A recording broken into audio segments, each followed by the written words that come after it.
So we need to clear the house. If you have anything in here, we're opening up the doors. All your stuff. I'm wondering if, yes.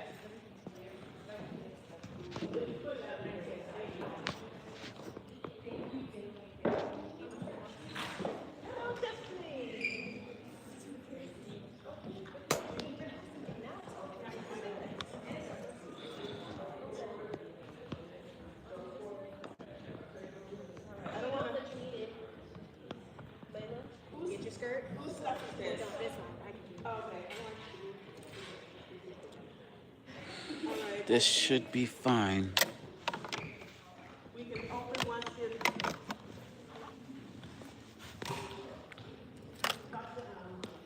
Yeah, we're ready to open. That's fine. Everything's loud up here.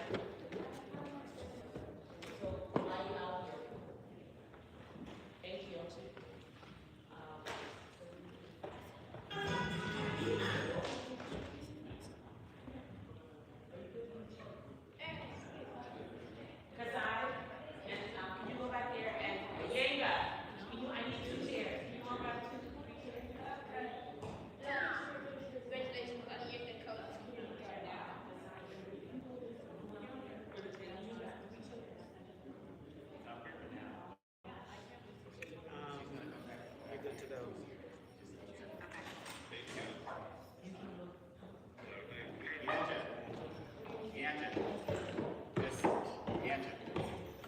There's a little confusion about the order. What?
You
know how you know exactly how we act.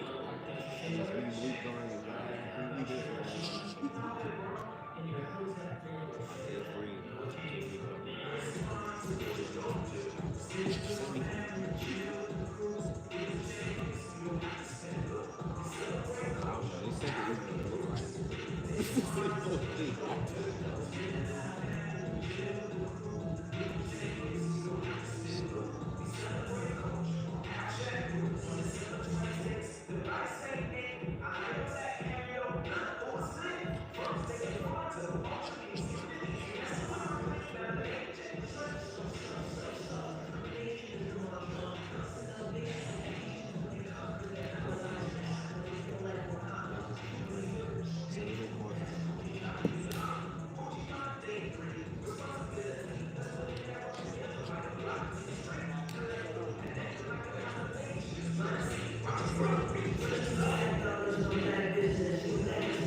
I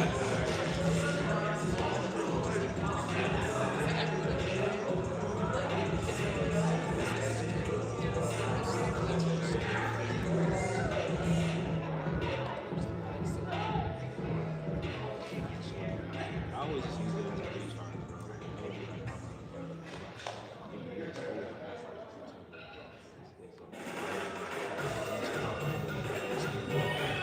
now it's like, I used to like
She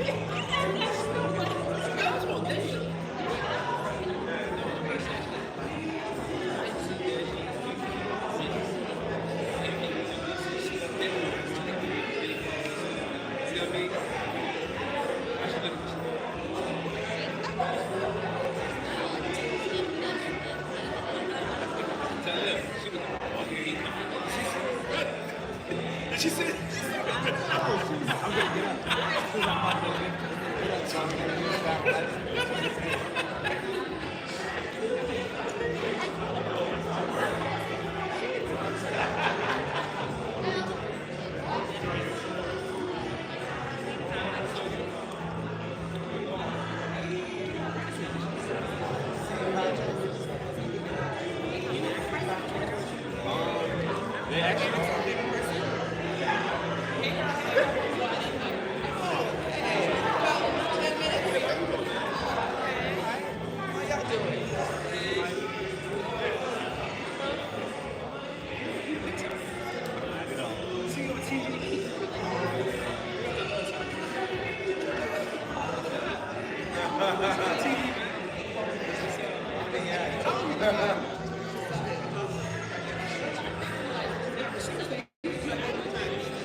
keep that in mind.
I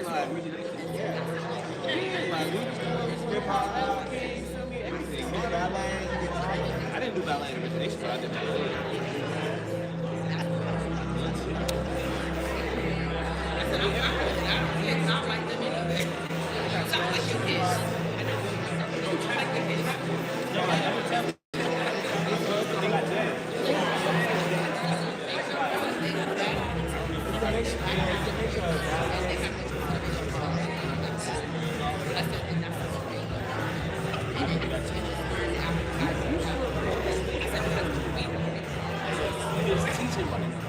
I don't dance, like I'm not in a professional like I just teach that I'm doing.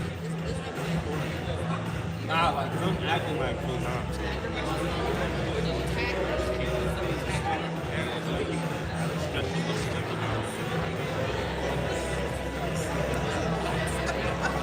It says that we shrimp. That's how she was popular. She goes, "Wait, how do you know it's on my Facebook?" And then she goes, "I'm like, hey, that's why it says that we're friends."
got my phone.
Yeah, I see how that works.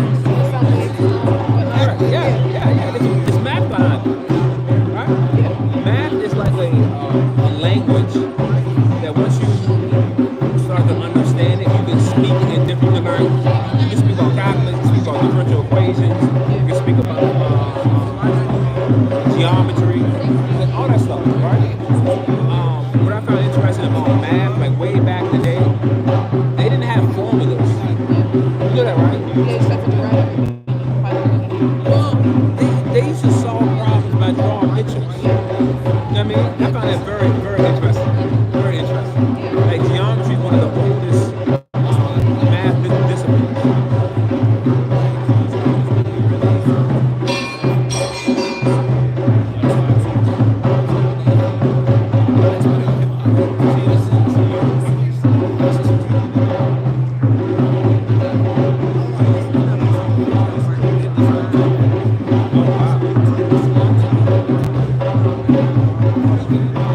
Hey, Ami. Hey, Xavier. Hey,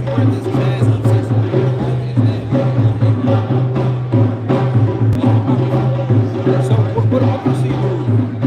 What else do you do besides play the flute, right? That's pretty much it. I do school and also because I do my lessons and I'm also an orchestra, so that's like my whole Saturday is like orchestra stuff. And I work at the studio, at my mom's studio. Yeah, that's it. I read, I watch TV. That's my life. Hi.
3, 2, 1.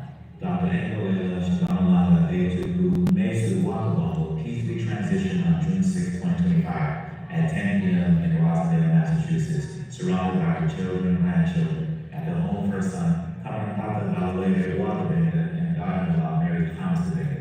Her daughter, Nikki Giovanni Dibinga, was her devoted primary caregiver.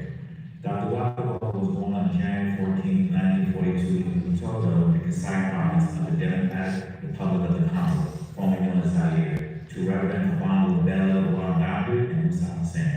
After working as teachers in the Central African Republic with her late husband, Reverend Dr. Dibinga, they saved enough money to immigrate to the United States in 1960 with their eldest 2 children. Dr. Kabongo earned her PhD in religious ethics from the Graduate School of Arts and Sciences at Harvard University in 1983. She earned her master's in theological studies from Harvard Divinity School in 1972, a Bachelor of Arts degree in political science from Northeastern University in 1969, and a teacher's certificate from École Officiale de l'Éducation in 1960. She was fluent in Kiswahili, Chiluba, French, and English, and could read and write in German and Spanish.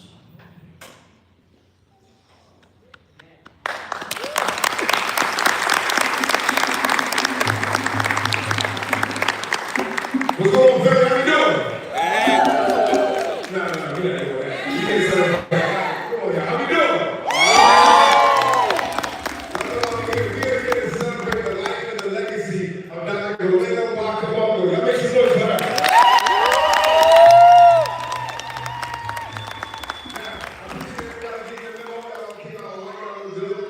Before we start, I always like to give love to the influences behind us. And I say that I think directly. The children, I'm gonna call her mommy. You said to call her mommy, right? Everybody say mommy. Mommy. That's what I'm gonna call her for the rest of the show. I want to honor the children because they wanted to celebrate her life. And I understand y'all gotta say the definition of meaning making and that purpose. Because we're celebrating the definition of life, not loss. So I need y'all to understand the difference between like, y'all got it? Yes. All right, beautiful. Really quick intro. My name is James III. I'm proud to be in front of y'all. I have 2 separate firms. One is called Making Human Technical. We do institutional change work. We used to call that Nikki Sorry. Okay, cool. Now it's third exposure. I'm an engagement specialist. I've done like 20 plus events in my life. I worked with origination a number of times, so I know children very well. That's why I'm saying it's a true privilege and an honor. I'm really humbled to be in front of y'all. So we're gonna have some fun tonight, right? Yes, sir. I like it. So, a couple things. The purpose to celebrate mommy, what she stood for, the legacy she left behind. Even greater, to empower all in attendance to maximize the reach of your time, your energy, and your influence. And you saw a quick snippet of the video, but what you about to learn about this lady, because I'm going to give you a little bit of narrative before we jump into every performance, so it really makes that connection. When I tell this lady is an influencer and a true anchor, woo, 83 years of life, girl. That's 83 years of life, girl.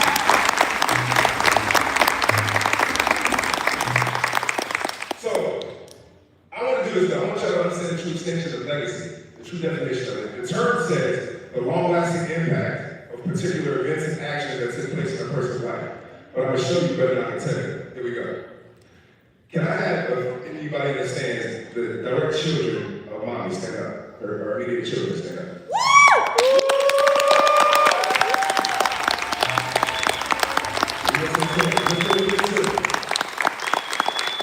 Let me get those thousands to stand up.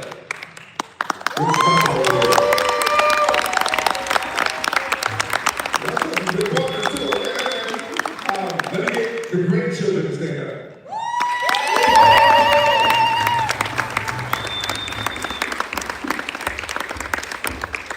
We're the friends and the colleagues of the children and grandchildren. Friends and colleagues of the children and grandchildren stand up.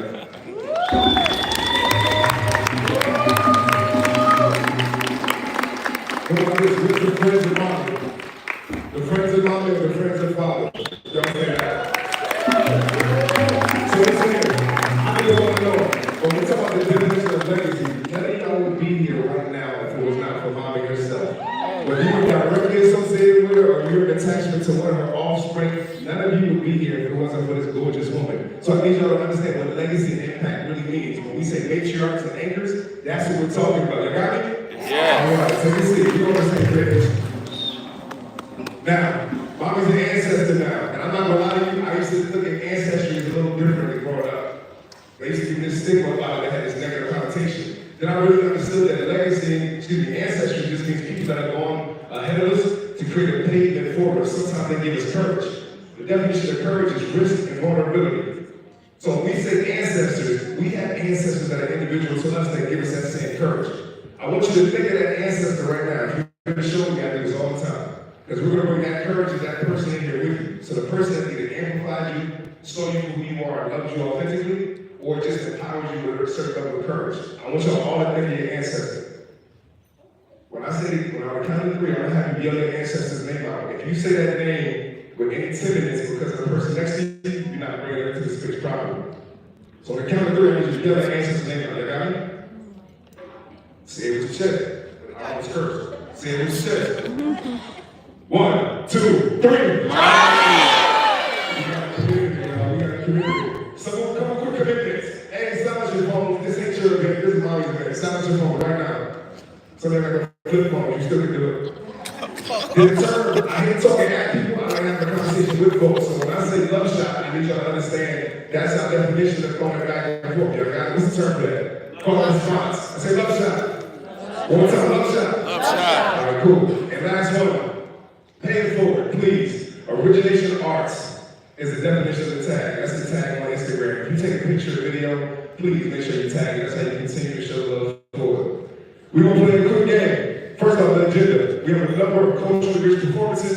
You're going to hear the scenes of Dr. Kabongo's obituary, as well as you're going to experience the joys of her life through her loved ones. But we're going to play a game first. Now, it's called This or That. Some of y'all played it before. Harold, I know you're ready for this. R&B or Afrobeats?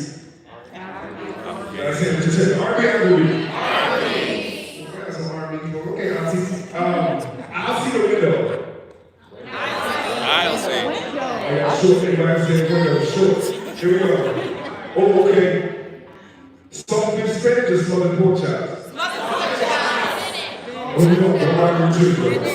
Oh, NFL Sunday or Love Island? NFL Sunday. I don't know. Love Island, but it's pathetic, man. Red or white? Red. Oh, yeah, text or call? Here we go. Oh. Scissor or her? That's right. Be clap for or clap for? Would you rather be clap for or would you rather clap for someone? Clap for. Beautiful. Everybody stand up one time.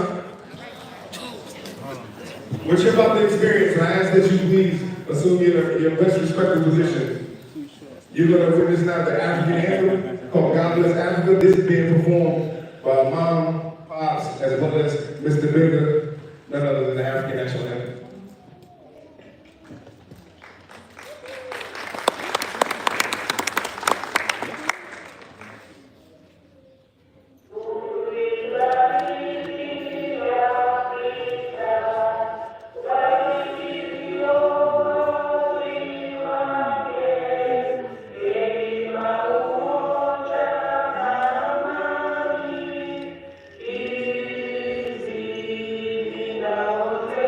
To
Please.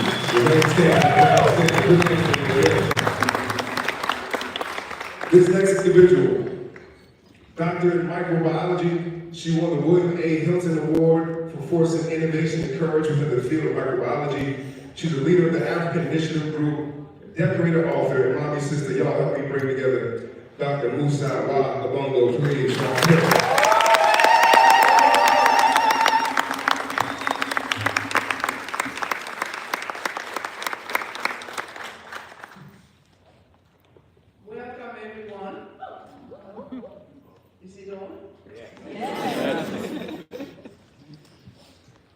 I'm here to say a prayer. We always say a prayer in Chiluba, that's a language. We feel like when we pray in Chiluba, God listens to us. And also people from home in the Congo, they're listening. So I'm going to say a prayer in Chiluba. Bidimukulu tatu mzambi wali mkongo wakale wali mchifukanka yemo di chilobo di chimankinda. Ulimwaza kono mwela julo chiluba. Chilobo wako bikila di amanda chilobo wali muna kubijiju wana muna mhambilu. Katalongo la mashitu kwa kula mai matoka. Chipamba yupamba ni michi ya mwitu. Bidimukulu wacha pamoja nani la mulo kwa fukula bintu bionso. Zanu wa misumba, zanu wa misamba, mulumu wa chena ngaya.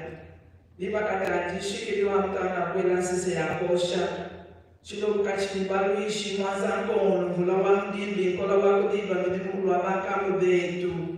Chingu musa na bile midu pepe doke na kute ya senda wa miano mufikio titatu wa alusa. Ujulo ulwetu, midimu kulunjiko la tuwasikila wala matulego la busho, midimu kone chendelela. Wasekela bakukalele yamulela wa Kabongo etukumesu kuikala ni banda benda bonsu ni banka na benda bonsu ni baluta benda bonsu ni twetu bonsu mujina ja Yesu Kristu amen.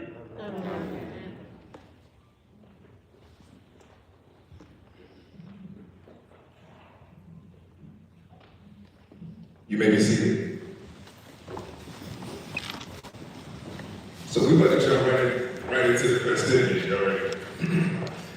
What you heard about the experience was created in 1994. The artists are Imani, Junior, the girls of Imani, as well as the Nia Dance Troupe. The costumes are by Ngolela Kabongo and Maria Gomes Cabral. The song is by Aretha Franklin, and a special tribute is dedicated to Aretha Franklin, Dr. Ngolela Kabongo, and Miss Leslie Butler. The connection between this song, it was made in the 80s when Sean's group had to dance to another element, and Sean actually choreographed this. Please put your hands together for Spirit and the Dark.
out here.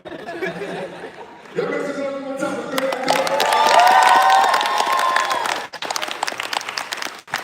It didn't work, man. I get out here and do a chat around, y'all know what I'm saying? I'm hitting myself,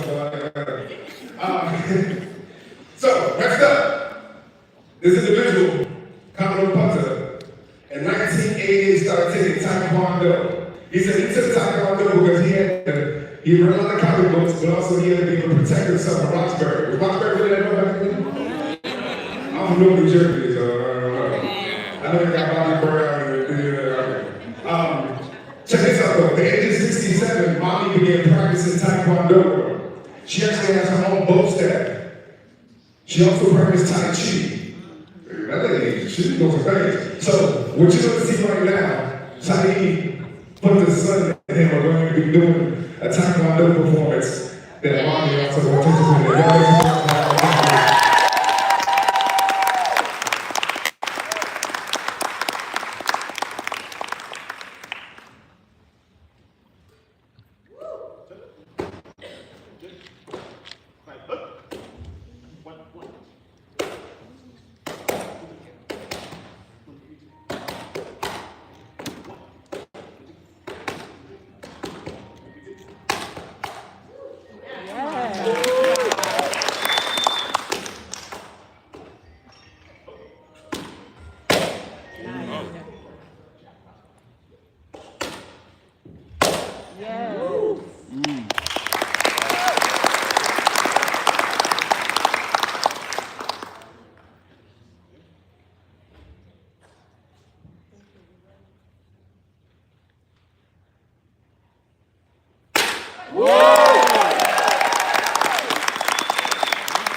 Our next performance, again by Punter as well as Jada Racker. This is about black girls understanding that they are first ladies despite how others might try and view them. My girl, hey, you're a girl dad and make some noise. So I tell you, if you push the definitions of resilience and strength that I am, black women, this is one of those things. This is first ladies, ladies and gentlemen, first ladies.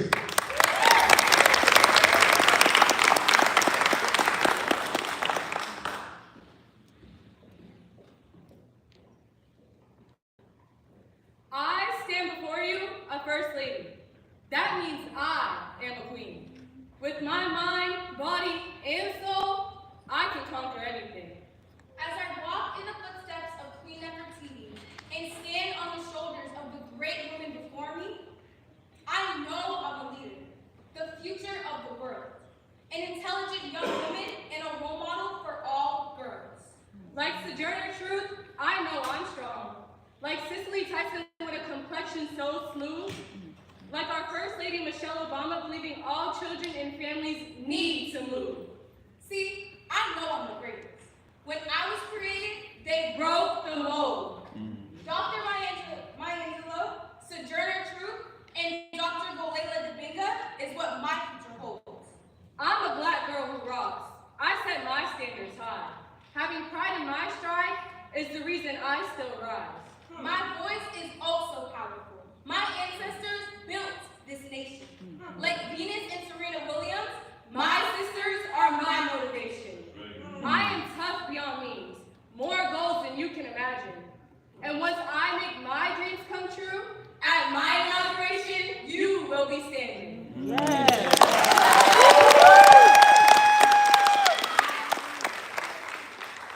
giver, gifted, and gorgeous. Gracious, greatness, as the queens that came before us. I am you. You are me. She is we, And we are one. I stand before you a first lady, and I get the job done.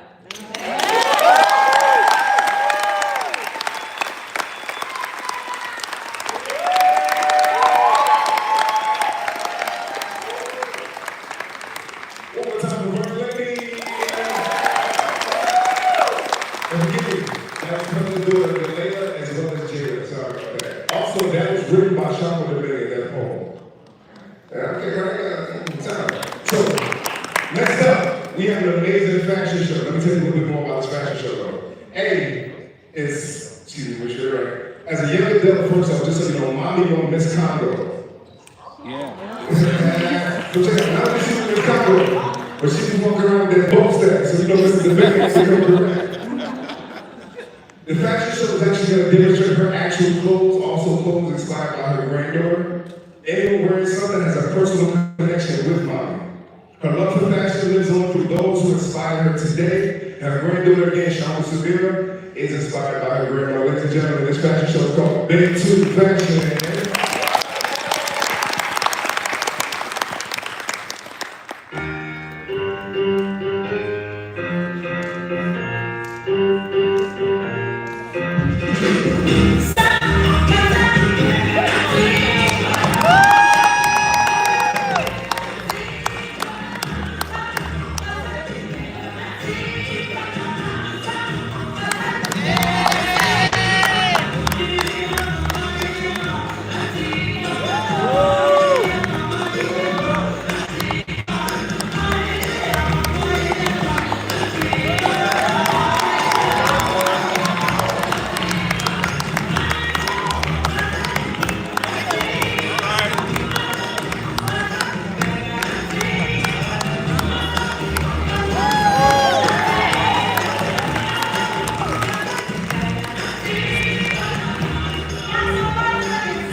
much time in between here, but you all want to have some fun with that shit. So, this next performance you're about to witness, the song is by Omékongo.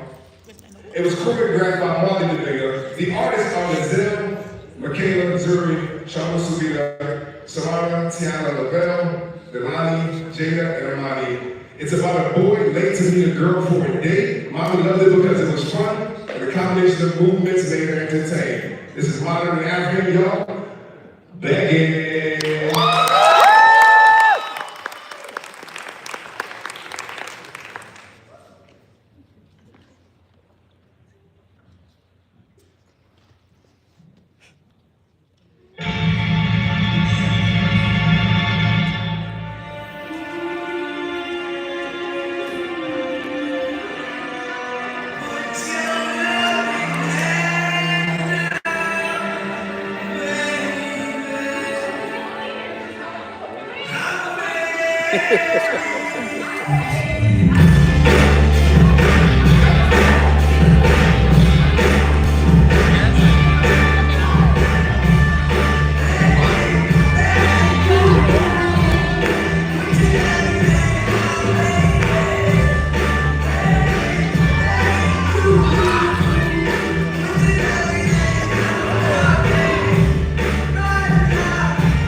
Me and you gonna work on the choreography, and at the end of the show, we're gonna do something that's gonna be like 45 seconds. You got that?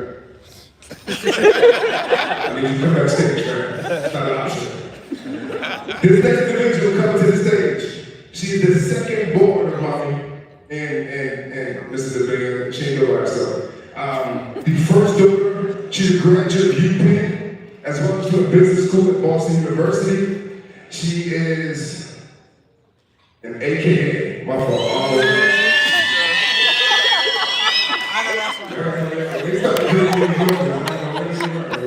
So she's not a different, she's an AKA. Happy birthday to you. What's up? Let's sing it together.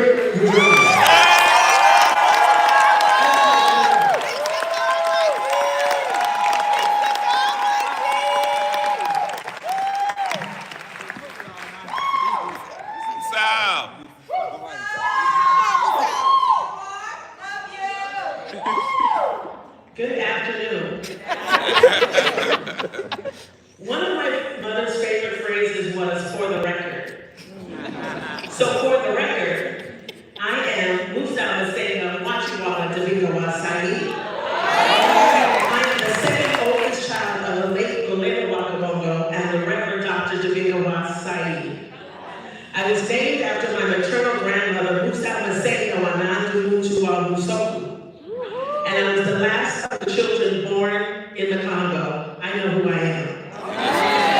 Indeed. So it's hard to describe the weight of this loss. My mother was more than just my mom. She was my best friend, my confidant, my anchor. She grounded me when life felt overwhelming. From the beginning, she saw me fully and affirmed me in ways that have stayed with me ever since. About 5 years ago, I actually started to begin recording our talks so I could preserve her voice, wisdom, and laughter. One story she told me that I'll never forget is the story of my birth. She said I almost didn't make it. A nurse gave me too much medication and my survival was uncertain. If I made it past midnight, I would be fine. So she and my father took turns sitting by my side, praying, watching, holding on to faith, and I made it. That fight, that resilience, has lived in me ever since because of her. And honestly, you should thank her spirit because your life would be so boring without me in it.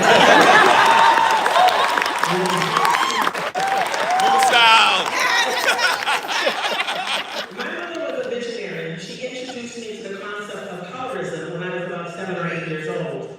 I didn't fully understand it then, but she was way ahead of her time. She would say things like, "You are beautiful. You have rich, dark skin that people sit in the sun to try and get. You will be judged for it in black spaces and in white spaces, but always know that you are beautiful inside and out." Her words became a cornerstone of my self-worth. So when I later encountered colorism in various spaces, I stood firm and unshaken. Mommy believed fiercely in the family. She made countless sacrifices for us, her children, her siblings, her nieces and nephews, and beyond. She worked tirelessly to bring her family from the Congo to the US so they could have a better life. And through it all, she never made us, her children, feel like a burden. She nurtured us deeply, met us where we were, and encouraged each of us to grow in our own way. She never called us out of our names. She taught us how to advocate for ourselves and others. She led with compassion and walked through life with grace and purpose. And if you know me, I'm working on grace, but sometimes you folks just be justice, but I'm getting there. To everyone who has surrounded our family with prayers, condolences, and stories of how my mother impacted your life, thank you. We're especially grateful to those who consistently check in on her. Your kindness means more than we can express. To the origination community, thank you. My mother was the foundation of origination. For over 30 years, you showed her love and respect. She became a mother to so many beyond our family, and I will always be grateful for the way you embraced her. Roxbury, once a place marked by challenges and bullying for my siblings and I, became a cultural gem, the heart of Black excellence for us, and she was part of that transformation with origination. To my sisters of Psi Iota Omega Chapter, Alpha, Kappa Alpha, Sorority Incorporated, thank you. My mother loved to ride with weights and go walking. One of her favorite places was Jamaica Pond. She'd say the trees reminded her of the Congo. Earlier this year, our chapter hosted a February event centered around heart health. One of the classes was a light workout with weights led by my sister, Sharon. Mommy participated joyfully, surrounded by love and sisterhood, but at one point she did one of these. She pulled me aside and asked, "Is Yanja really an AKA or was she pretending?" I said, "Mommy, yes she is. Why did you ask that?" She replied, "Well, it took her so long, I was just asking." That was classic Mommy with her subtle shade. Thank you to my friend Nia Garcia, who said to me a few months ago, and if you know Nia, this is how she sounds, "Yo sis, you gotta face the reality of what's about to happen because it's happening." This was a couple of months before my mom passed. She always gives it to you straight with no chaser. Those conversations helped me put into perspective where my mother was health-wise, and at the time, how my siblings and I could best support her. To our Aunt Musa, thank you for showing us. Take your time, Musa. Take your time. Thank you for showing us the importance of giving people their flowers while they are here to receive them. We honored Mommy at every event and every award ceremony. It brought us so much joy to see people come to her after the performance, praising her children and celebrating her. It meant the world to her and to us that she received all that love while she was here. Mommy almost left us 5 years ago, but after one frantic call to our Aunt Musa, you dropped everything, flew her back, you flew to Boston, and brought her back to life. Truly. That is true sisterly love, and we appreciate you more than you could ever know.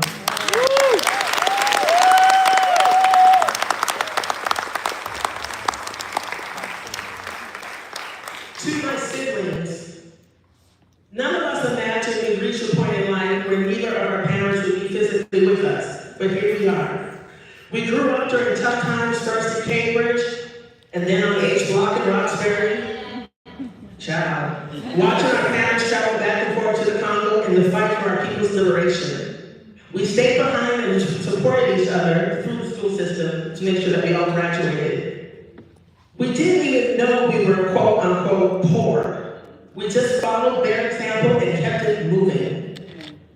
I'll never forget when I told Mommy I needed sneakers for gym class or I'd get in trouble.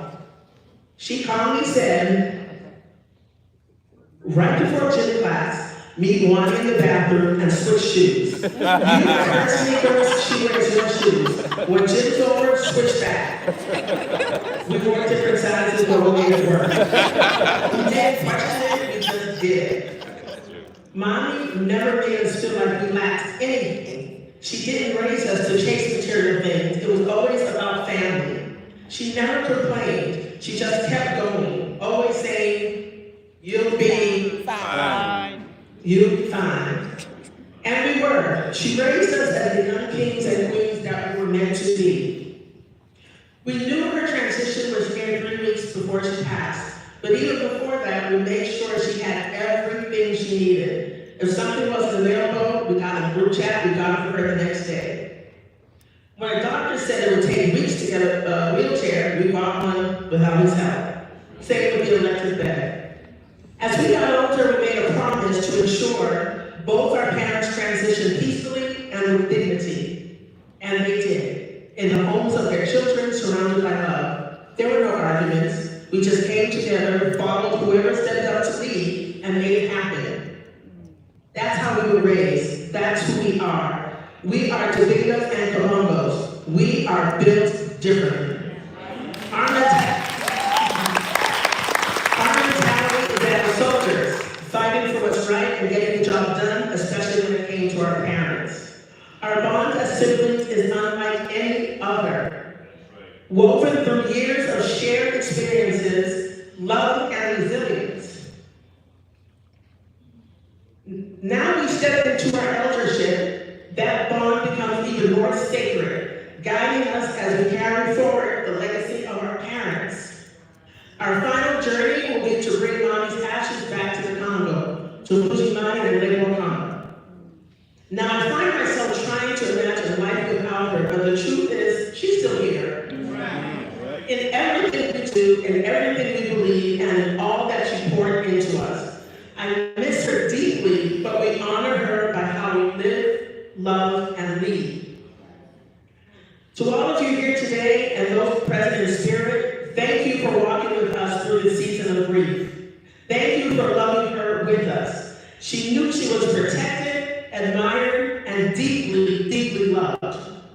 My mother was a warrior, an educator, a seamstress, a professor, a sister, an aunt, a wife, a daughter, a healer, a martial artist, a dancer, a painter, the pillar of strength, our queen, and yes, as my nephew calls her, a G. She will always be with us. We were raised to honor our ancestors in everything we do. And here we are, watched over by the dopest ancestors on the planet. Dr. Ngolela or Kabongo spirit lives on in our lives, in our love, and in our work. May we all continue to walk in her light.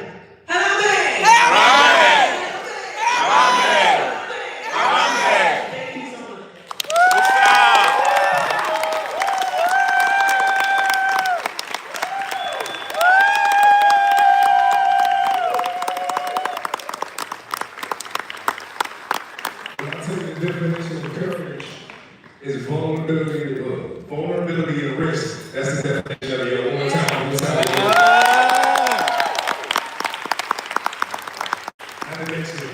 Besides the definition of a class act. That's right. And we call H block in the middle of the sentence. And then the nines in the middle. Okay, this fool was that noise. I'm trying. They also told me that, and it's so fitting for this next part. A couple of key phrases. One was for the record, y'all heard I said at the beginning. But I think a lot of us can relate to this one. You'll be fine. Yeah. Right? I can remember several times when I in the house, not want to go to school the next day. It was like, you'll be fine, get up out of here. So we all relate to that culture. This next performance you're about to witness is choreographed by Omékongo Dibinga, as well as Tiana Patterson and Sage Germain. The artist is Tiana Patterson, ladies and gentlemen, you'll be fine.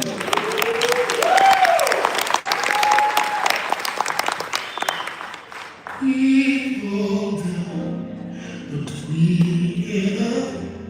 We fall down, but we get up. We fall down, but we get up. Oh yes, for my saint is just a sinner who fell down, but we couldn't stay. And God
cheekbones.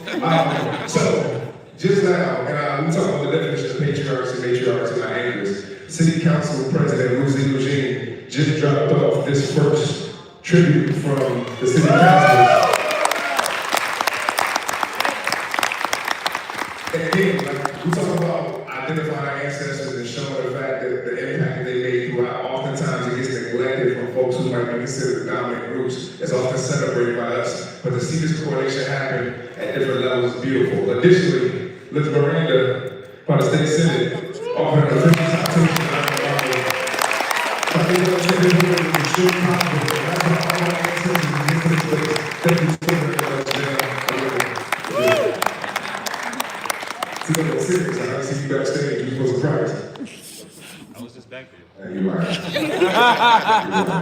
This next dance performance, it represents women in parts of Africa going through struggles, their perseverance through bravery, courage, and oppression.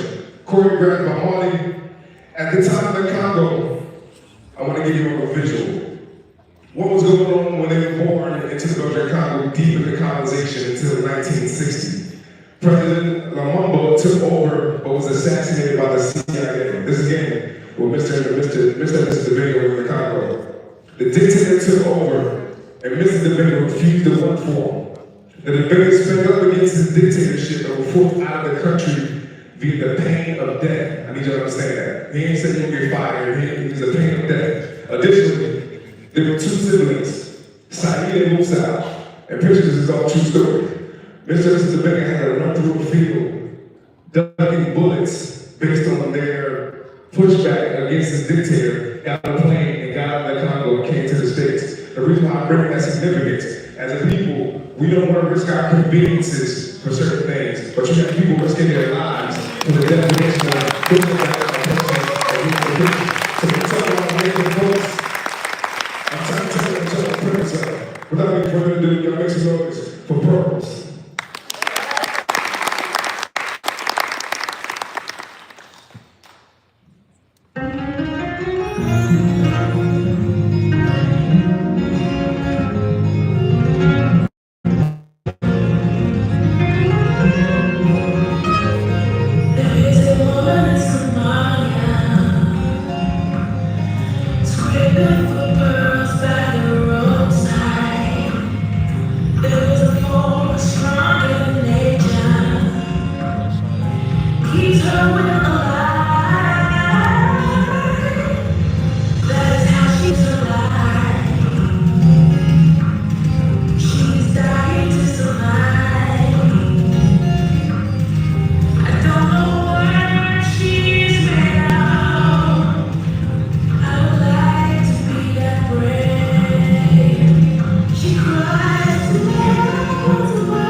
This next individual is sixth born in the family. Y'all keep hearing me say sixth born, fifth born, eighth born. Mommy and daddy love each other, let me tell you that. I'm about to go down the run for you. So there are 5 boys and 3 girls. The oldest is Saeed, followed by Musa, Mwali, Shambo, Kabongo, Putta, Omékongo, and Simba. The next individual you're about to hear from been in education for 22 plus years, as well as martial arts for 30. He felt like it was the best way to help the community, and it came so naturally to him based on the input and impact from his parents. Ladies and gentlemen, y'all help me bring out Kabongo Dibinga.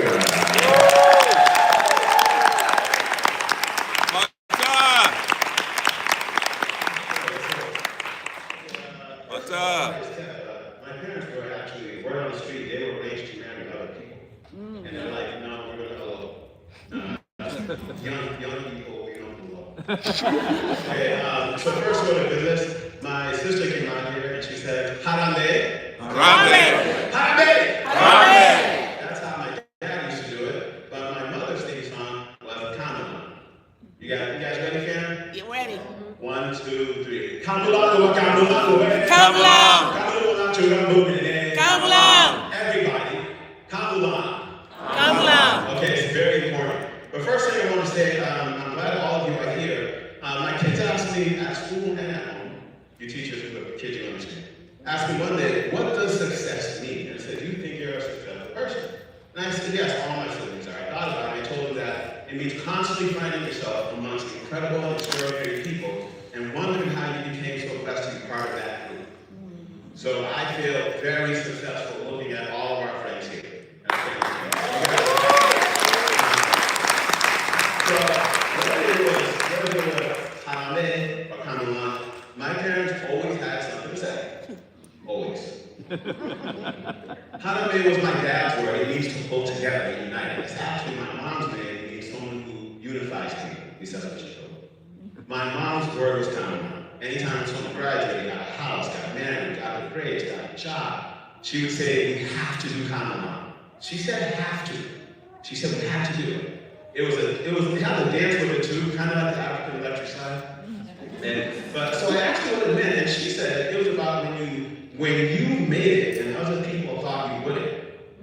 So I had 2 thoughts. I'm like, first of all, that's kind of hardcore. Like that. Then I realized it was a theme of her life. She was born 5 weeks after the attack on Pearl Harbor in a colonized third world country. A girl in that situation is often considered to be in last place. Everybody's ahead of her. Her parents' first 7 children were girls, and people mocked my grandfather, asking him what he was going to do with all these girls. As my aunt told me, they called them frogs. Like, what are you going to do with them? Right? Well, he had something to say about that. He focused on education, as did my grandma. His daughters became teachers, nurses, administrators. My mom got her PhD from Harvard. And my aunt, who you just saw, she's in here somewhere. She got her doctorate in microbiology and was recognized with the National Award last month. Yeah, Kaku. Yeah, Kaku. Yeah. After colonization, a dictator eventually took over. My parents had something to say. They're like, we're not working for you. In fact, we're going to protest against you. So they were exiled on pain of death and forced to leave with my 2 oldest siblings in tow under a cloud of gunfire, rage, and anger. They got here in time for the Civil Rights Movement and the assassination of the 60s. They endured the busing era and race riots all over Boston. The crack wars and the rise of gun violence in our neighborhood, all while raising 8 kids in a new country. We caught a lot of heat for being African and were bullied a great deal. As a parent, I now realize how hard it had to be on my folks. But at 5th grade graduation, I learned a lesson. Those bullies in their families had to watch my big sister, Yan, she's in here somewhere, get all the awards, and Mommy just sat there smiling, just looking at them. And I was like, I saw the whole thing. And she kept going up. I was getting the awards. And she got with all the awards, you know? And that taught us that doing well is the best revenge. You don't have to get into the mud with people. Just do your thing, and people will get it. You know what I mean? Now, 20 years later, we had a house fire. It wasn't major, but everybody was fine, so that's why I can say that. My big brother, Kabongo, he's in there somewhere. And I would help my mom go through the house, just, salvage things that she could find. And she was frantically looking for something. I thought it was like a photo album or jewelry or something like that. And she was desperately looking for it. I've never seen it like that. She pulled out an envelope, and it had all report cards from elementary school, all the awards and everything. She turned around and grabbed us in each arm. I couldn't believe how physically strong she was. She grabbed each of us. I was like, oh my goodness. She's the strongest person I know. Period, bottom line, point blank. So fast forward years later, and the grandkids came. She was all about that. Some days she refused to get out of bed. But when any of them showed up, she bounced up like she had springs on her back. Okay, I was like, really? That's what we're doing? We always played Chinese checkers. That was the game going back decades. She played with my kids and I all the time. Our son, who's in here somewhere, he would lose the game.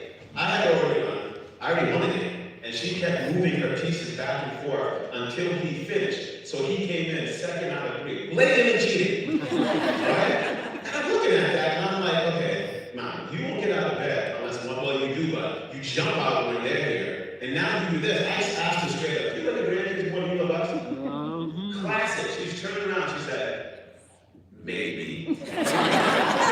So the grandkids are smiling too much. But here's the thing. She didn't want him to come last. She didn't want any of us to come last. One game in particular, though, as she got older, I noticed a change in her during those games. As the years went by, she got the colors confused sometimes and wasn't sure which direction the pieces were moving in. And I was really concerned. She wasn't sure whose turn it was. And the next part is hard to say out loud. She beat me that game. She's faking. She played me. I was just like, with like a 7 jump move. I'm not bitter or anything. I'm good. But the thing is, she's like, you take whatever you have and you can use it. Resourcefulness. That's what we learn. Whatever you have to do. We live on a slightly inclined hill. She used to have trouble walking up the street to our house. And because she had surgery on her knee. So she had to stop every 30 feet or so. And she'd just wait. And then she'd go a couple more houses. And I'd see her doing it. She wouldn't be out. But one day I came home. And she had a uniform. She's like, look what I did. And I'm like, you have my uniform. And she's like, no, it's mine. I'm like, oh my goodness. I'm like, what are you doing? At 67 years old, she started doing Tai Chi. 67. 6 months later, she walked up the street without stopping. She saw a problem, she saw a solution, went behind her backs and did it anyway. But she did it loudly sometimes, but she did it quietly as well. That type of determination, even up until a few months before she passed, me, my son, my daughter, we would do Tai Chi with her at home. So what I want to say is we are all our ancestors' wildest dreams. Okay? She believed in people when she had no reason to. She could have been an angry, bitter person, and she just wasn't. And the thing is, sometimes I'd be mad and she'd say, we'll be fine, or we'll be driving, I get angry, and she's like, it's okay. And I'm like, I'm still getting mad for the same thing. But I had to put myself in check because I'm like, I had been through 20% of what she's been through. And so, our parents looked dictators, colonizers, racist, corrupt cops, gangbangers in the eye.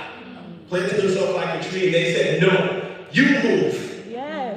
Okay? We are going to be who we are going to be. So for everyone in here, when push comes to shove, or it's time to show love, remember, our mom, our dad, your ancestors, they're in here somewhere. We all need to have something to say. Come on. Come on.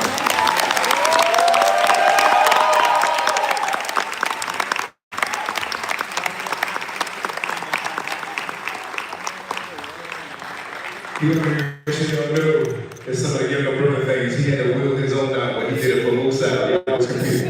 One out for a common punter, ladies and gentlemen. Y'all in for a real special surprise next. We got the Pointer Sisters about to come up out here. So I told y'all, a lot of the folks that here are impacted this and actually go to performances were directly related or directly connected with mommy. These next 4 women coming out about to sing a song, Demira's known about me for 3 years.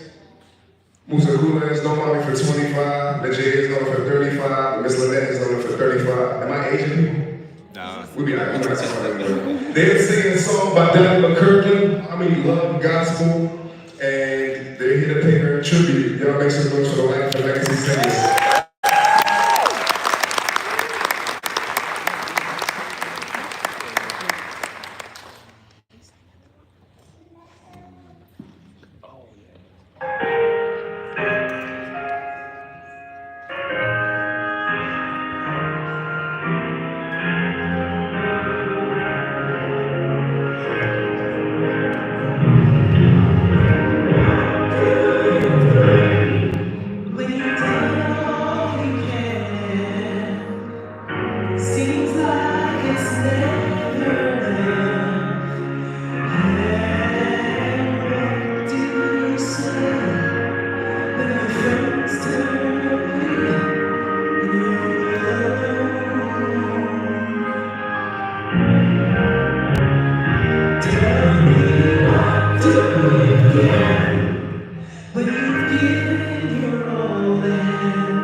One more time for the life and legacy singer. This next very special part is actually 2 generations on. It'll be a special tribute from Sean Dibinga, as well as her daughter, Sean Dibinga Robinson. Ladies and gentlemen, please have a welcome applause.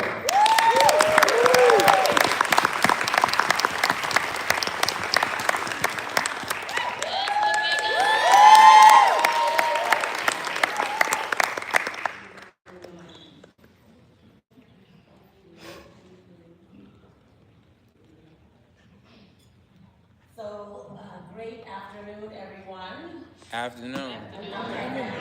Hi. So earlier in the slideshow, you heard a little bit of my mom's obituary. So John Musubira and I are going to read the last 2 phrases. Mommy was never one to sit still in her later years. Instead of choosing to retire, she decided to rewire. Earning a certificate in computer programming and practicing Tai Chi. She loved sewing and was trained in the craft.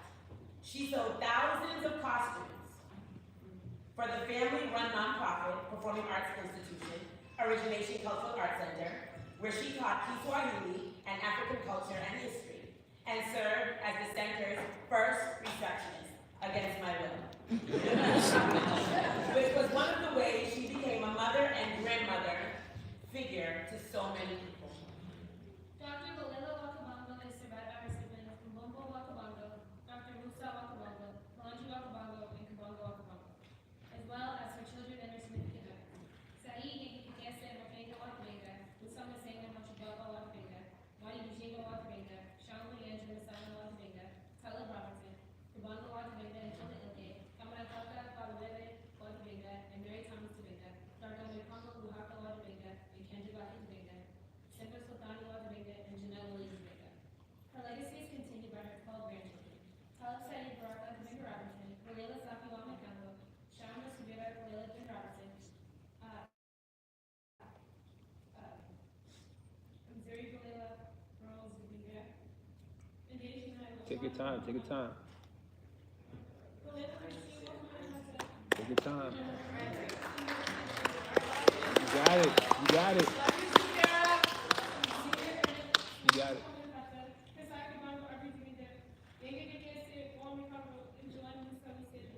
Thank you. Good job, Star.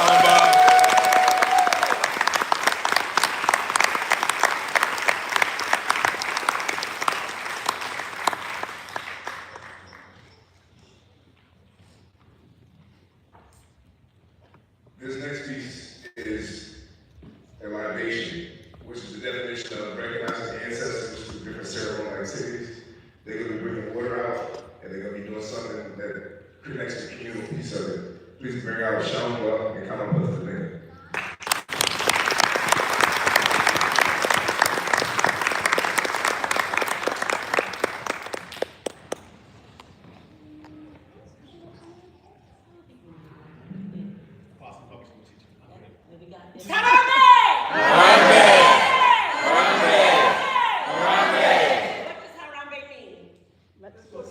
What does Harambe mean? Let's pull together. Let's pull together.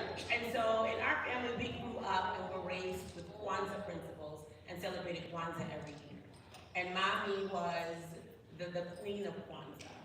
And it's interesting to be in this space because Mommy used to sit right there in her own seat and no one would sit in that seat. So this is our first presentation without Mommy sitting in the audience. So we decided to pull a few of the Kwanzaa principles that we believe describe Mommy, and we're just going to share the principles and why. So I'm going to ask Kwanzaa to share the principle of Nia, which means purpose. So Nia, that means purpose. My mom's purpose was plain as day, it was family. She was not satisfied with anything she did if she couldn't help the rest of the family, whether they were here or they were in the condo. In our house, I mean, there were 8 of us and my mom and dad, but there was not a time in my youth where there was less than 16 to 17, 18. Those of you who have family from other That was okay. But it just seemed like we're all more comfortable when there were a lot of people in the house, you know. But she did everything for the family, no matter how old, how young, no matter what part of the world they were in. When I went to the Congo with her in 2005, we had to go through customs. She had an extra suitcase. I didn't know what was in the suitcase. So the customs guys opened it up. Baby shoes and socks and t-shirts, a full suitcase, just for the little kids over there. And it was heavy too. I'm like, where are these clothes for? But she brought out that stuff over there for the family. So family was the first thing on her mind, first, last, and most. Nia, purpose. Harambe! Harambe! Harambe! Harambe! Harambe! I'm going to share the principle Kuji Shagulia. What does that mean? Self-determination. Say it again. Self-determination. Self-determination. To define yourself, think for yourself, speak for yourself, and not let anyone do it for you. Mommy was very big on us using our voice. She was very big on us having things that belong to us. So when we think about, health and wealth and building economics, Mommy was very big on us having our own money. That was very important to us. You have to have your own money. And along with that, you have to be able to stand firm on things that you said. And don't let other people dim down what you have to say. If you believe in something, you have to fight for it, you have to speak up for it, and stand on 10 toes. And so, self-determination is a huge principle at Origination Cultural Arts Center, because we need our young people to be able to stand on their 10 toes and speak up for themselves when they're having challenges, right?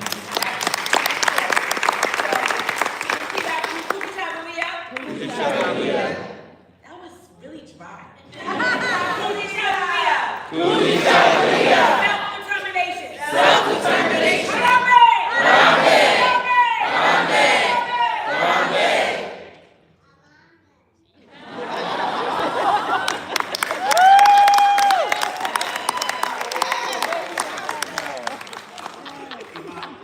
Faith, okay? My sister pointed out, talking about the youth, plain and simple. One thing my mom said for years, which I will never forget, it affects everything I do with kids. She says, children do not ask to be born. Okay? She has incredible, and she's like, every kid is responsibility of every adult. And if you see a kid who's going wrong, you got to think about which adults didn't do their job. Yeah, and so she had faith. She had faith in God. She had faith in her friends, but she had faith in every child, biological or not, who came through those origination culture arts centers. Every single one. She believed in all of you. She believed in the parents who were trying to do something to help their kid. I mean, to realize their artistic goals. Okay, she believed in all of that. And she also believed in positive vibes. She always, I rarely saw her angry. I can't remember last time I saw her angry as an adult. I would say just faith in us, faith in humanity on the good side of people. And as I said in my speech, she had plenty of reasons not to have faith in humanity, given the terrible things she saw for 8 decades. So, Imani, faith. Harambe! Harambe! Harambe! Harambe! Harambe! And as our newest ancestor, we want to take a moment to have you shout out a few of your newest ancestors from your family, from history. Your family members are now part of history. And so after you shout somebody out, we will say Ashe. Everybody follow me? Should I say it again? No, we You good. want me to say it again? No, we got it. Okay, you're good? Yes. All right, so let's try that. Let's see. Dr. Ngolela wa Kabongo. Ashe. DJ Ashe. Ashe. Ashe.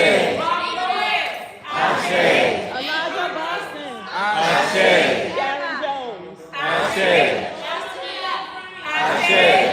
Jamila Thomas. Ashe. Ashe. Ashe.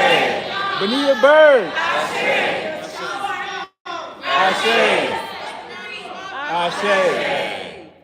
and Reverend Dr. Dibinga Wasai, Dad. Ashe. Thank you so much.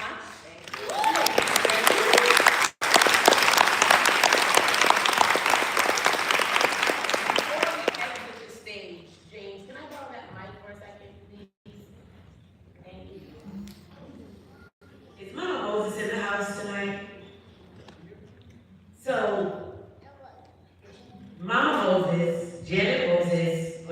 longtime friend of our mom and our dad and the Moseses and our entire family.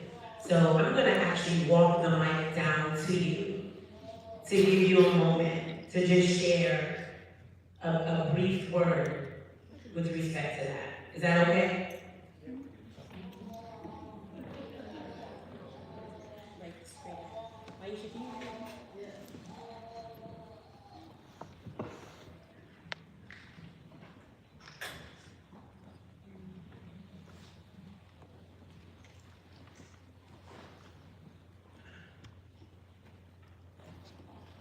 The story that is most prominent in my mind about your father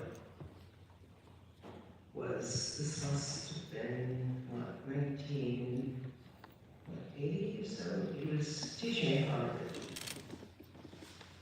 And we had come back from Tanzania. And what he taught, what he said, was for us to understand the spirit of Africa that is embedded in the language. And I'll never forget that. To explain how in Kiswahili, what is evoked is the spirit of Africa and our ancestors. And so that was an enormous connection, an enormous insight. And he was such a soldier and a tree in the forest of this country, as was your mother. And I remember picnics that we used to have along the river for birthday parties. So I'm honored, I think, of my children. Omo is here, and Tata, and stuff. I think they will be our family. But what your family has meant, such a star in Boston. So, thank you.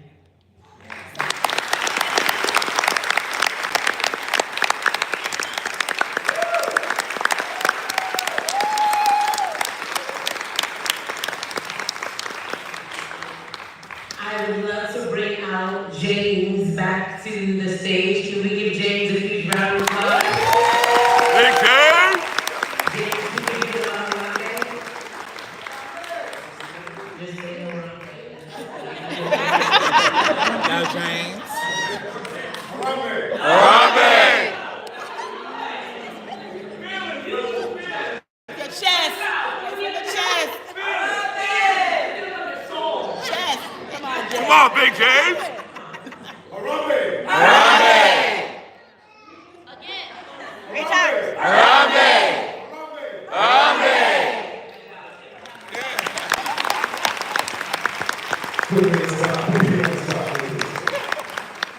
Y'all see some real dope emotional cultural things. I hope y'all taking it with you. This next thing we have right here is called The Gathering. Choreographed by Omékongo Dibinga back in 2004. Artists, Nia Dance Troupe and alumni. Oh, we want to see some of these alumni. Break it out, okay? The music, Congo. Here is the connection. This is about two different tribes in Africa, initially against each other, but they come together to show unity. This represents that they're all African and all one and the same. We talk about people being able to do this when it's truly life or death. We can't do this in our own community. So I say take this with y'all. Allow the influence back in your spaces. Ladies and gentlemen, The Gathering.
Don't do it. You just jumped up in. What's to it? That's all right. I'm gonna get hot time with Harold up here. Y'all gonna just do no two one time? To the drink go. Alright. So, our next one, we do have another brother that's gonna speak for you guys. International spoken word artist, Dr. Omékongo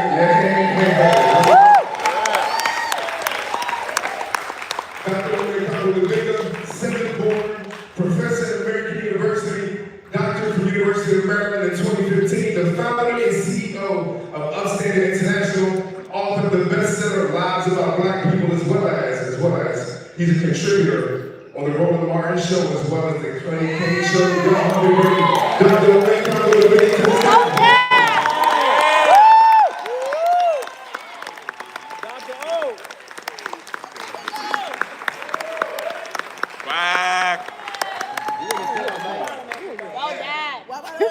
He doesn't need a mic. Put that mic down.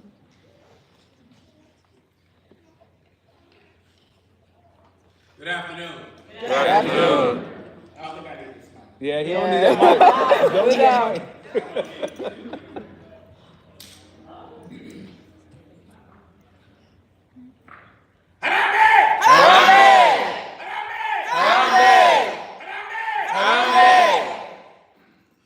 Somebody repeat after me. There can only be one me.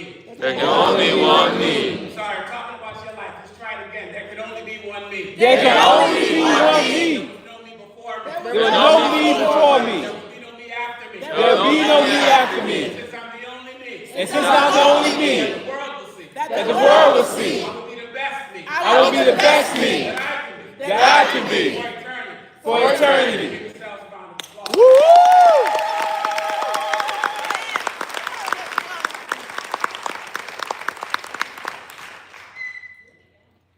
How do you honor an angel?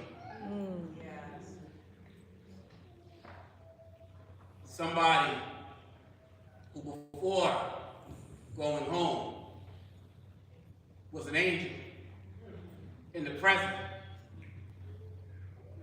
How do you do that? There aren't enough ceremonies.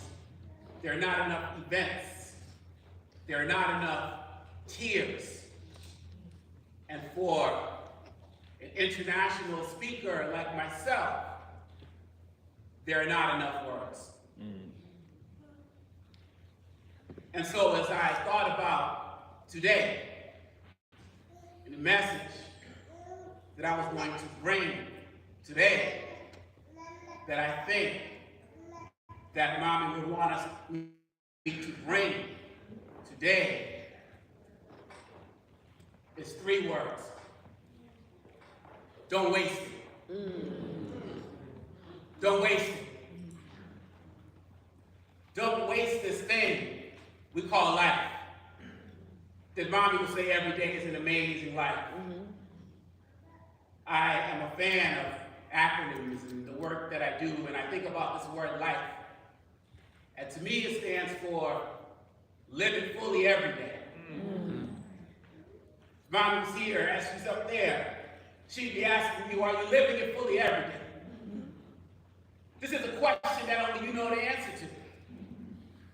You can play around, talk to us, or somebody else, I'm doing this, I'm doing that, but when you look in that mirror and it's only you, are you living it fully every day? Mom can talk to us about goals. To me, what does goal stand for? Get out and live. Get out and love. Get out and learn.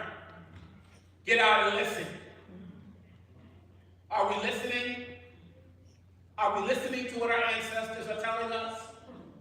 Somebody do me a favor. Point at yourself right now and look around the room. Look at how the majority of you are pointing at your heart and not your head. Because in life, as Mommy will tell us, you're supposed to follow your heart and not your mind. My parents' heart led them to America when most Congolese were going to Belgium. Led them here. Are you listening to what your heart's telling you? Understanding that the root of the word heart is here, H-E-A-R. But you spend so much time focused on the mind can never live it fully every day. So don't waste it. You sit in this space representing somebody's dream. Maybe somebody that you knew. Maybe an ancestor that you never know. What would they do to be in this space with you today? Don't waste it.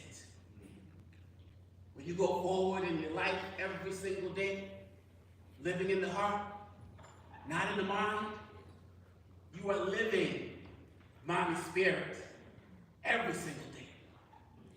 So y'all gotta be real clear right now that I'm talking to every single one of you through her. So when I say that, and I'm also talking to myself, because I don't got it all figured out, I'm a work in progress. So when I say don't waste it, are we getting ourselves in shape? We in the gym? Oh, yeah. We watching what we're eating? Oh my God. See, y'all heard it. Yo, I'm just saying. Are we in a gym? Yes. My mom, as you heard from Brother talking about it, got older, decided not to retire, but to rewire. I got pictures of my mom at 70 years old putting me in a headlock. Let me practice the elbow joint on you. Like, word? Okay, not retiring, but rewiring. My mom never got caught up in the past. Some of y'all living in the past. Having all this fun there, living in the past where everything was lovely and funny. But I got something to tell you, used to be's don't make no honey. What are you doing now? What are you doing with your life now? Get back in the gym, watch that diet, read that book, write that book, travel, go back to school. Some of y'all need to leave off this space and go back and get your kids. I said it. And I meant it. Some of y'all got some phone calls you need to make. Some of y'all got some tricks you need to take. Some of y'all got some FaceTimes y'all got to do with folks back home somewhere. Hello. Because that's what Mommy did, which is why all y'all call her that. Because she was a mother to you. If you don't want to waste it, go be that mother, go be that father, go be that uncle, go be that aunt to somebody who's part of your bloodline. Don't waste it. What would your ancestor do in this space today? Don't waste it. In a country that's literally coming for you right now, don't waste it. My mother has an imprint, if you look close enough, on the side of her face of being struck in the face by a Belgian soldier during colonization. She didn't lie where they said you gotta lie, she left. Some of y'all got situations that y'all need to leave. Some of y'all got jobs. Y'all hear me? Some of y'all got jobs that you need to leave. Staying in them spaces, it's just J-O-B, journey of the broke. I ain't talking about the money, I'm talking about his spirit. You going into work Monday watching the clock coming in, might be time to say I'm moving from a place where I can be better. My mom, my dad didn't feel appreciated in the Congo, so they had to bounce. So if my mom was here right now, she would be saying to you, go where you're celebrated, not tolerated. Yes.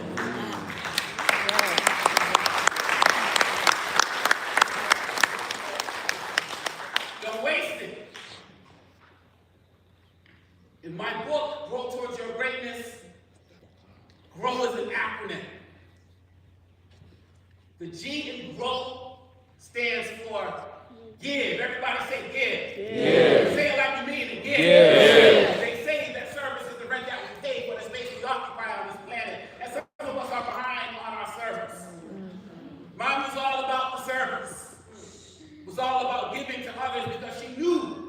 that the more that you took from a community, the more it's going to take from you. But the more you gave back, the more it's going to give to you.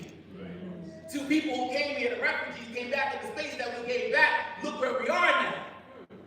And I don't even just mean the Dibingas and Kabongos, I mean all of us now, because two people decided to give something back. You gotta give. You gotta give. If that service is direct that we pay for the space we occupy, Dr. King said everybody can be great because everybody can serve. So you don't need her PhD. You don't need the school that she started. You don't need the fruits of labor. You don't need all of that. All you need is you. You've always been enough, and that's what Mom taught us. When you were validated at birth. Every single one of you were validated at birth. Stop trying to prove yourself in a society that never wanted you in the first place. That's what Mom taught us when she gave us our names. That we were bullied and beaten up for. You got more in you than you can ever know. Your kids, your nephews, your nieces got more in you than you will never know. Maybe if we understood the spirit and the energy that's within our children, we'd be a little more careful in how we discipline them. I'm just saying. Because at the end of the day, we got to get back. We got to get back right. The R in grow stands for release. Everybody say release. Release. My mother was a big proponent of treating people right and having principles and releasing negative energy and releasing negative people. You want to not waste it? Go home and make a list of the people in your life and who can you count on and who can you count out. Because my mom taught us that everyone got a right to be in your life. Blood or not.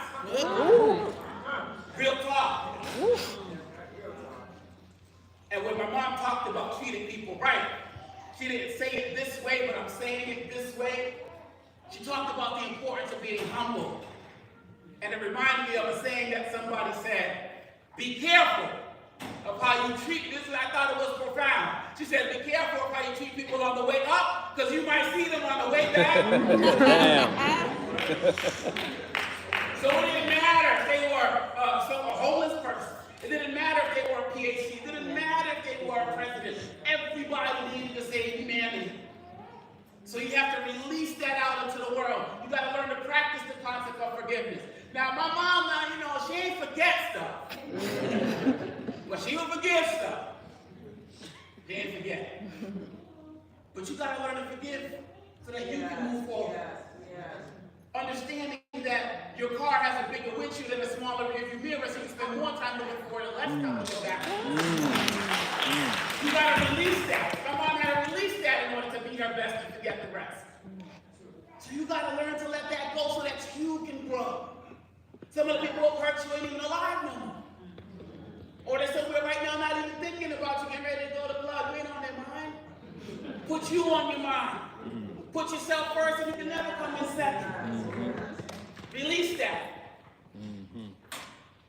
The O in grow stands for overcome. Everybody say overcome. Overcome. You gotta overcome your fears. Yes. Understanding that fear is just spelled F-E-A-R. It just means false evidence appearing real. What you scared of? You scared of dying during colonization? You scared of soldiers coming through and raising your neighborhoods? Oh, let's keep it real, because that can happen today. No. You going to retreat? Or you going to go forward? Are you going to grow forward? What, you scared of racism? No. What, you scared of people making fun of you and your name? Making fun of your religion? Laughing at you when you pray? You afraid of them shortening your name because they can't pronounce it in a country that can only have 2 syllables in the name? Even if you're Elizabeth, they're calling you Becky. People don't want to think. People scared to think. But my mom, my dad, they raised thinkers. Y'all can't be scared. Overcome that fear, whatever it is, you got to understand that you're worth it. And lastly, everybody, we got to win. Somebody say win. Win. Say win. Win. You just got to believe at the end of the day that whatever your goal is, that get out and live is, that you will win if you do did not give in. Yes, sir. Mommy Yes, did sir. not give in. No, she didn't. Nothing. Came here on her own terms, went out on her own terms, just did not give in. She's like, I don't care, I'm gonna do me. That's right. I'm gonna do me, period, bottom line. So you gotta understand that whatever your goals are, that if you focus, if you're serious, you will win if you don't give in. As I close with this poem that I'm sharing, which is from my first album entitled A Young Black Man's Anthem, Love African Revolution Revisited.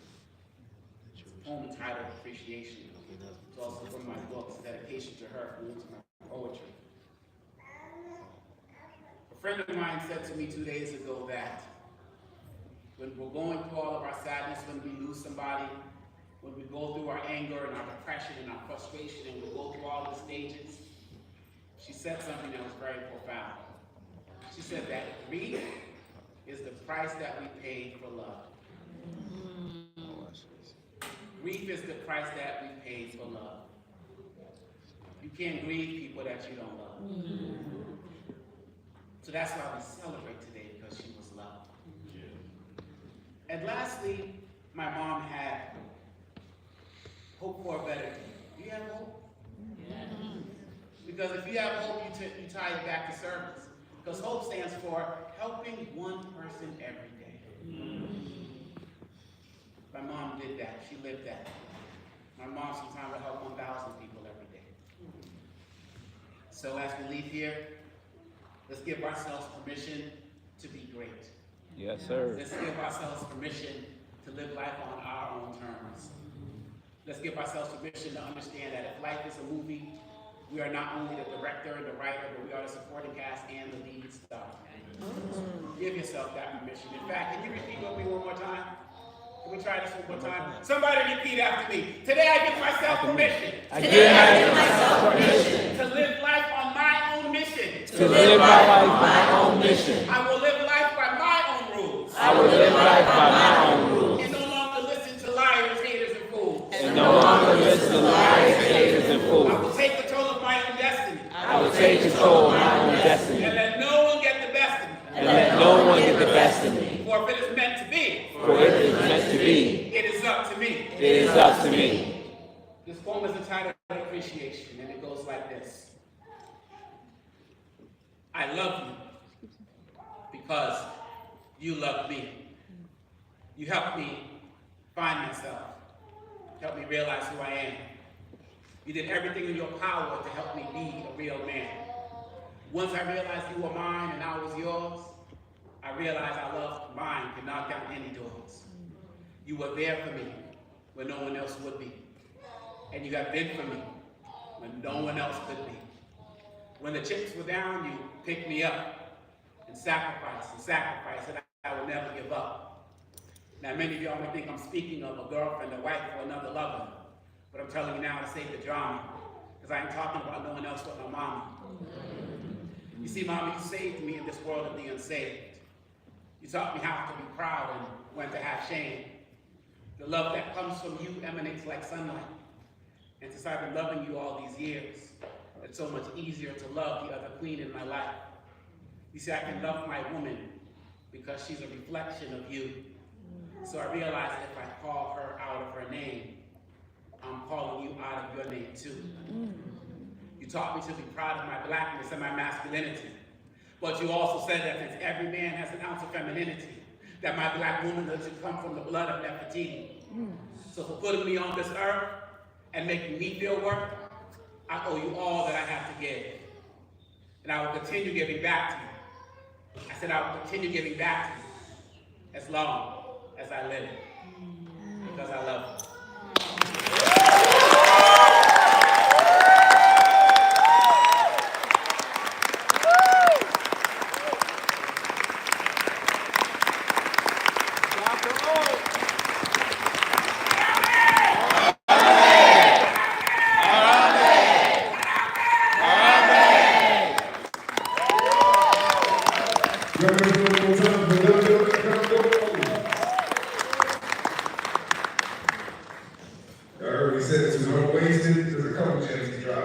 Don't retire, rewire. My Elizabeth since they won't make it.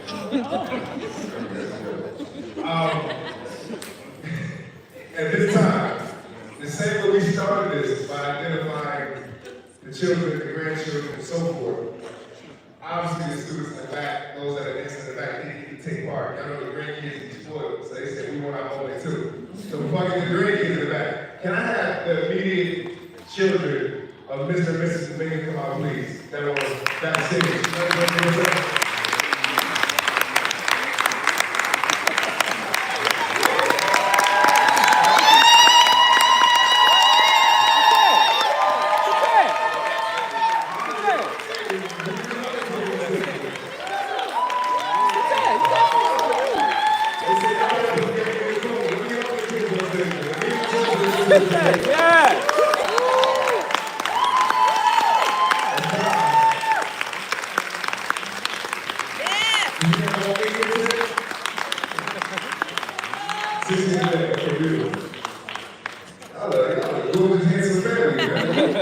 Now, may I have all the grandchildren from the Dibinga family please come to the stage? No, you know, put the grandkids in the back. I'm sorry, the grandkids don't belong in the first place. Parents, come to the front. Grandkids in the back, that's what I'm doing.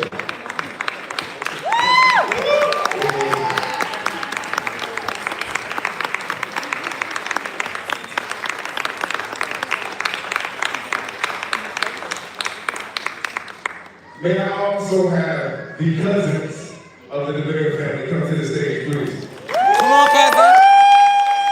Come on, cousin. Yeah. There y'all go. Come on, cousins. Come on, cousins.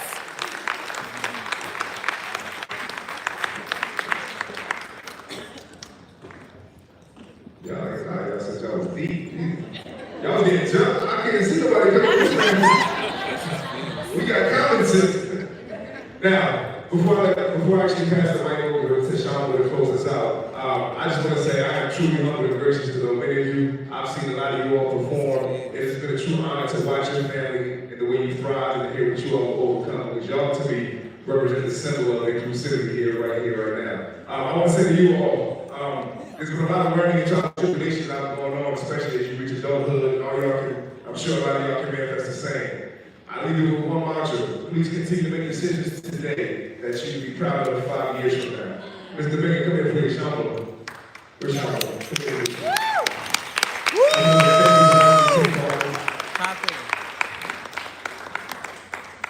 Okay, we are at the end of our celebration for my mom. I know that outside of our amazing Aunt Musal, right here, Queen Musal in the front, my Uncle Kabongo is right behind her. So Uncle Kabongo,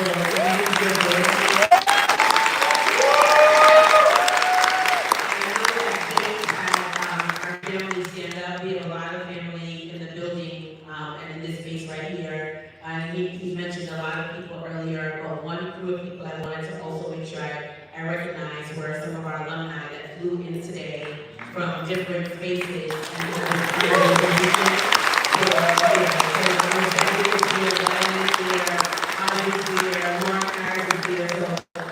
There are a lot of members that know my mom, and they know my mom knew them when they were really, really young. So my last thing is just to thank you. Thank you. My mom believed in family, she believed in unity, she believed in love. So just make sure you continue to do that. Support your family, love your family, call people, pick up the phone and make a call, call people, pick up the phone and make a call, call people, pick up the phone and make a call. Don't wait. You know what I mean? We're so serious about that. And my brother, the dad was like, you don't answer the phone. Yeah, it's like, call me. So he called me and answered the phone. So just make sure you call people, spread a lot of love because the world really needs it. Spread a lot of love. And to my family, again, that is sitting in these seats,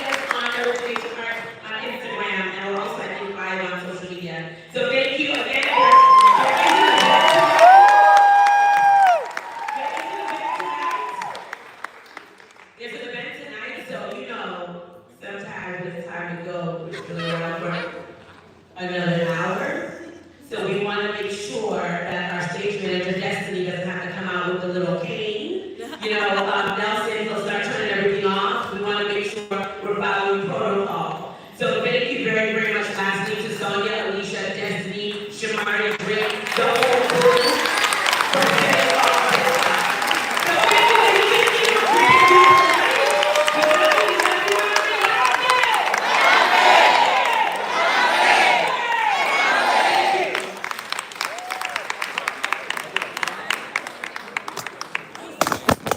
I'm so sorry, y'all. I'm so sorry, live. My fault, live. There it go.